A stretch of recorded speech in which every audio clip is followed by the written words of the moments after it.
Guys, and welcome to another episode of Mixologist. We're currently in Scotland. We're going hill walking, and I'm going to introduce you to the Scottish phenomenon that is IRN BRU. More to come on that in a bit.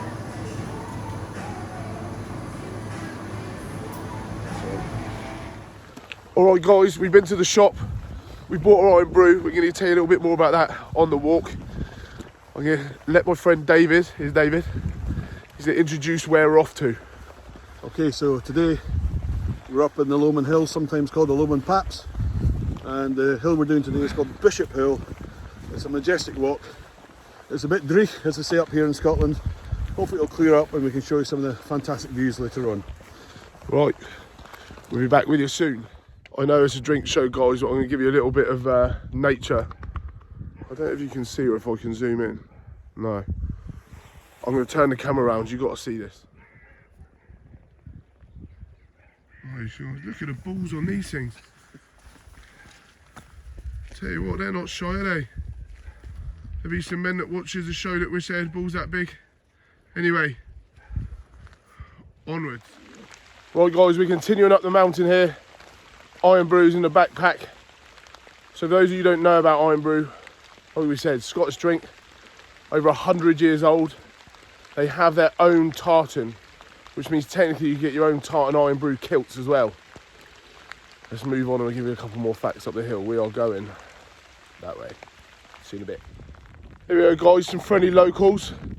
Sorry it's a bit cloudy, but the camera's getting wet. Well, I don't think the cow likes you. Anyway, these are some Highland cattle on our way up the mountain. It's not overly good visibility today, but we're cracking on. Squire's got his hood on. Right, we'll see you in a minute. Guys, David has just corrected me. We're not in the Highlands. They're not Highland cattle. We're in the Kingdom of Fife.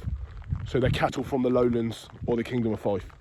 For all you Scottish viewers out there, I don't want to get in trouble. So glad we've cleared that up between us all. See you in a minute. Right guys, we're at a very famous loch here in Scotland.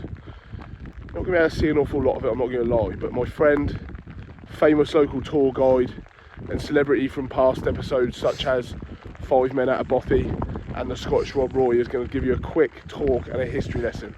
I'm going to pass you over to David. You can see this majestic scene behind you, almost.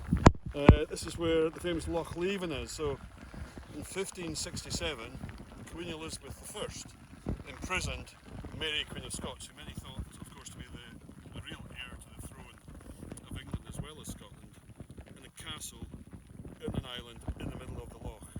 To keep her out of the way, of course, Mary was renowned for being a revered beauty, perhaps in distinction to Elizabeth, who didn't really look like Kate Blanchett. And she did escape, so she dressed up as a servant girl, and she was rowed across by the keeper of the castle, cast downwards, and she never came back to Scotland again. Eventually, she was captured, and Queen Elizabeth chapped her head off. She was spent Scots with her head chopped off, as they say.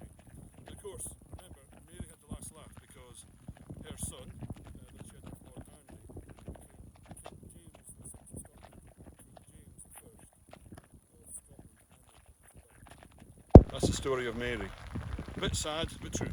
Awesome, and for you, those of you there, you can't really see any of the view, but you know, it's over there somewhere. We'll be back soon. Ladies and gents, we're at the summit of our hill, and on the top of every one there's a cairn. This thing here. Sometimes they're just made of rocks and stones. Sometimes there'll be official one concreted in at the top. Don't ask me how they get onto the top of some of them because they're massive. We're doing some bigger hills later on in the weekend, but unfortunately the show would have gone out by then. So follow me on Instagram or whatever if you want to see the other ones we're going to. But there you go. That's the top of it. A cairn. We're going to find some shelter because it's pouring with rain, and we will finally get to enlightening you about the beauty of the Scottish drink IRN BRU. I know that this bit is misty guys, but I've got to show you the beauty of it here. It's phenomenal. When the sun's out you can see for miles as well. On a personal note for me, and I'm sure you guys got it as well, the sea, the forest, the mountains, an unbelievable place of solace. Come and clear your mind, don't think about work, take on nature, the tides, the wind. Try not to fall as I say this. anyone that doesn't do it, I imagine most people that tune into this show, when it's a yachting show, you're pretty much into travelling and adventure. But if you don't, I think step out your comfort zone. We started doing these, they're called Munros, not actually mountains in Scotland, but we started doing these a few years ago with a group of friends. This is actually an extra jaunt because we're at the rugby tomorrow at Murrayfield, watching Scotland-Tonga. Come on, Scotland. So David and I came up here for a last minute jaunt, but you get yourselves into nature. I think it's fantastic. See different places, meet different people. So that's Ben Maguire's top tip. We are getting around to the drink. I felt a little bit emotional in these hills, so I thought I'd give you a bit of my views. Right, speak to you in a bit. Right guys, we're at another famous bit. So we're going to go to our resident tour guide. Over to David. Okay, you see this here, it says John Knox's pulpit, which is down that way, which is a natural amphitheatre. So who was John Knox? So John Knox is one of the leading lights in the Covenanters movement centuries ago. So the Covenanters were Protestants, and they had to worship in secret when Scotland's a Catholic country because they were persecuted. So he used to walk all the way up the hills here and go to this natural pulpit and preach services in the Protestant faith or denomination. And you'd have hundreds of people come up here to participate in it. So very well known person in the history of religion in Scotland. They must have been keen to walk all this way. Absolutely, it was in the heart. I like that. And my great uncle Neil Payton was one of the original Covenanters as well. My brother's named after him. Good lad, Neil. Right. Onwards we go. Right guys, so we promised you a chat about this mysterious Scottish drink, IRN BRU. I know it's about 100 years old. I know they got their own tartan because I googled it today. I wonder if my friend David has some more information because this says IRN BRU Extra. Yeah, well, IRN BRU Extra is kind of like Coke Max or Pepsi Max. Right. So it's got all the flavour, none of the sugar. Why? Why has it got none of the sugar? Yeah. Well, a sugar tax came into Scotland. Right. So the main IRN BRU itself got reduced by 30%. At the same time, they introduced this. So what happened to the main IRN BRU?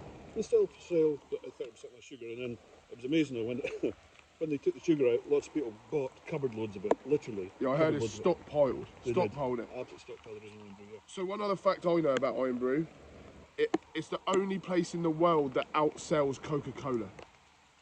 I think it's 2.5 times the amount of Coke it sells. When I went to the supermarket the other day, a whole shelving row dedicated to IRN BRU and IRN BRU stuff. So before we go into the tasting, what do we find today? IRN BRU jelly babies. We're going to give those a nice taste. So let's give it a taste. I mean, it's not the first time we've tasted it. One of the simple reasons why it outsells everything else is because people drink a lot of alcohol in Scotland. IRN BRU, let me tell you, ladies and gentlemen, is the best hangover cure going. But we've also mixed it with booze the night before and used like what can kill or cure. We've used this the morning after the night before and drunk it the night before. I can also tell you, given the profession of my friend right here, IRN BRU with HMS Spirits Dreadnought Gin is a fantastic Oh, it's mix. nice. It's fantastic. It's good. And whiskey. It's a weird flavour, isn't it? It's not like anything you've ever tried before. Could you put it into words what it is? It's made from girders. Made from girders, that's what they say. There's a famous advertising campaign. Gives you strength. It's got the strongman on the front. Let's show everyone the strongman on the front. There you go. So if you have an iron deficiency, forget your tablets and your supplements. Get the IRN BRU down you. IRN BRU. So for absolute Spartan hill walkers like us, it's the only thing to drink on the stuff. hills. If you try these live on camera, I don't know what these are going to taste like, Dave.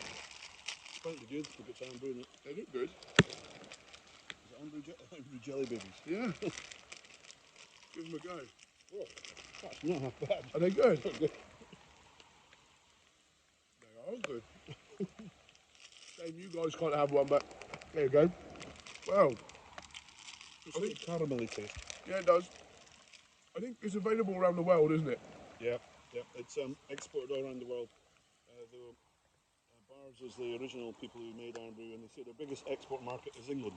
Is it? Very Tongue in nice. cheek. We read today it's second to Coke in the UK. It's amazing, And really. it overtakes Coke in Scotland. So guys, this is that mythical, beautiful, bright orange Scottish drink, IRN BRU. We've taken you on a tour of our trip today. Hope you've enjoyed it. The weather hasn't been ideal, but we've braved it. And we'll see you next week on the Mixologist. Take care. Cheers now.